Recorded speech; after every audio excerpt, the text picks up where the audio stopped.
Hi, doing a book review today. Book I'm reviewing is by Konstantinos, and it is called Nocturnicon. Um, I just finished this book recently, and this is a book for anybody who likes the darker kind of gothic subculture.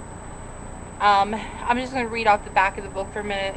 In here, not only it's about darkness, but you find drugs, demons, death, life, love, sex, magic, and a whole lot more. This particular author is one you will find consistently bashed all over Amazon and other book review websites. In particular, people just don't like his style of writing, and some people come, I think, and find his books because what they're expecting is like Wicca, 101 fused with, some little, I don't know, like Disney type of goth. And that's not what you get.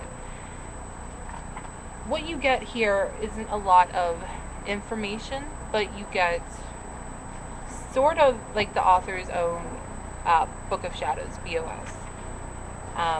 To start off the book, you get a warning because I'm just going to say this now to protect myself.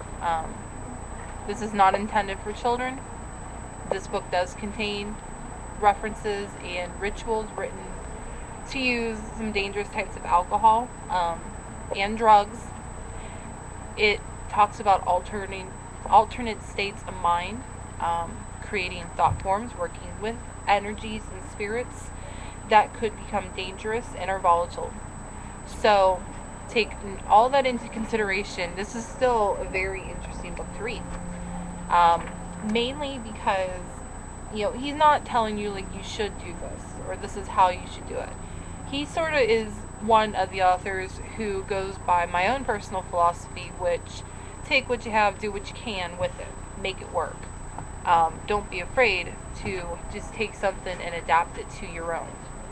And he gives a lot of stuff in here that could be used as inspiration for your own path. Now, the first half of this book mainly is about rituals, his own experiences with the darkness and what led him here. Then we start getting into like demons. He calls it Book of Damned. But here's where we really start getting into some of the more, I would say, dangerous thought forms, spirits and entities that you really should be careful working with. He gives a pretty good chapter, actually, that does contain a lot of... It contains some information, but yeah, it's a lot of his just own personal experiences. It makes sense to me, so, I would accept it as a possibility. But some people probably would reject it, and that's fine. That's a personal opinion thing. He gets a little bit into Satan and the occult Lucifer, and his own experience with that. I don't know a lot about Satan, so I really can't judge that particular part of the book.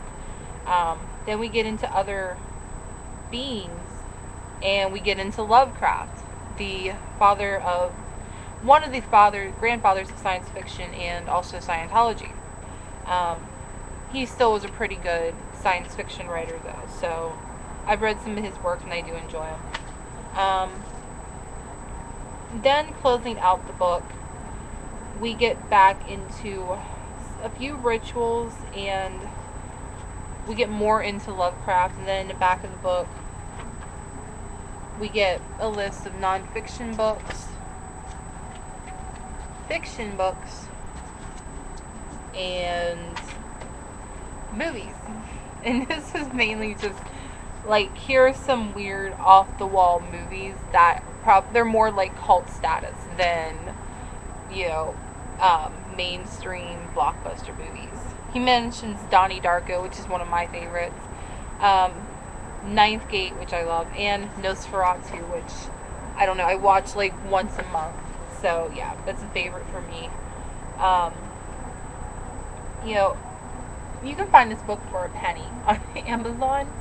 So, I mean, it's worth checking out, and especially if you enjoy occult subject matters and, just out of curiosity want to read something that either is going to inspire you on your own path to incorporate, more darkness, I would say, or if you just want to read something that is totally off the beaten path and something not everybody is going to love, definitely check out this book and buy it. You probably won't find it at your local library, but you definitely find it on Amazon. There's like a bazillion copies for sale. Second book I'm going to talk about, Wicca Candle Magic by Jarena Dunwich. This probably should be called my defending authors not everybody likes video, because she's another one who is bashed consistently.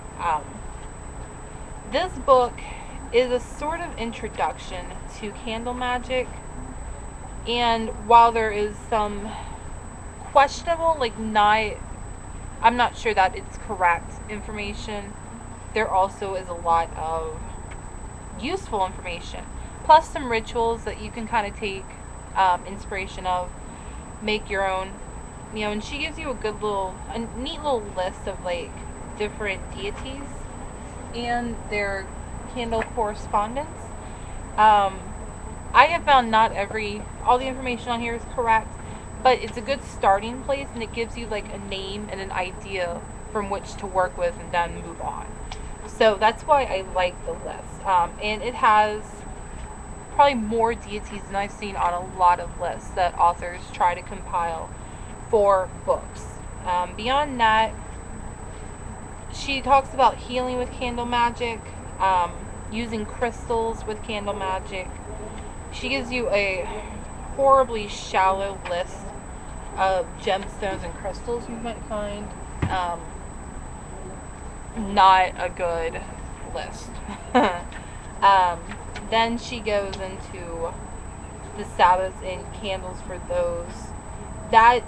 It's pretty good. I mean, her list, she doesn't give a lot on the actual Sabbath. She kind of talks a little bit and then goes into the ritual. And one thing that was kind of odd when I first read this book, she's the only author I've ever seen do this, but when she goes into her invocation and what you're saying during the ritual, she goes into this all caps lock thing.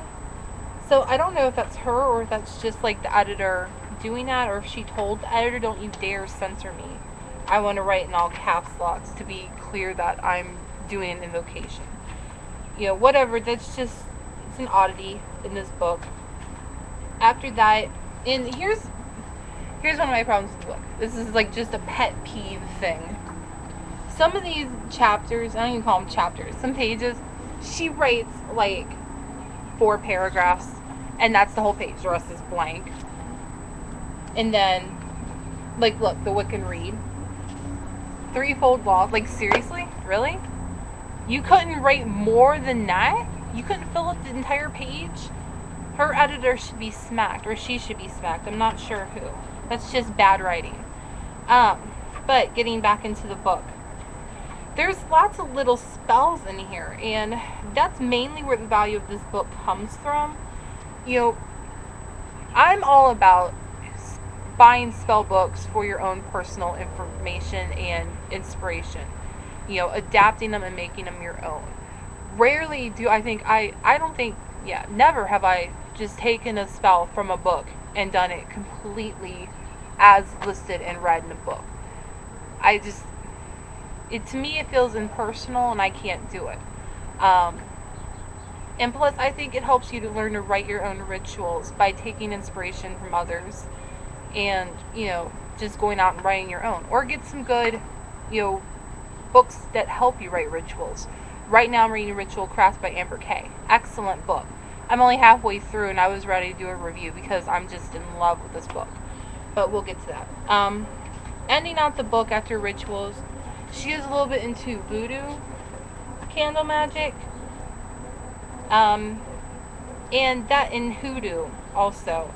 And then that's pretty much the end of the book. She gets into some resources which are outdated now. A lot of these I can't find them. Then we get into her index, and then a brief about author page. There's no bibliography or reference section. So that is another thing also I think that may make people question the book, but it is a good book. I enjoyed it. If you can find it for under like $3, which I think you can on Amazon, pick it up. I got mine as a gift from a friend, you know, and it's still in my collection. I haven't sold it because I find it to be an okay book, and I have referenced it a few times, not a lot, but a few. So I'm going to go ahead and cut the video today. I don't think I will get to Tarot Part 3. That might be tomorrow. Thank you guys for watching. Have a wonderful evening.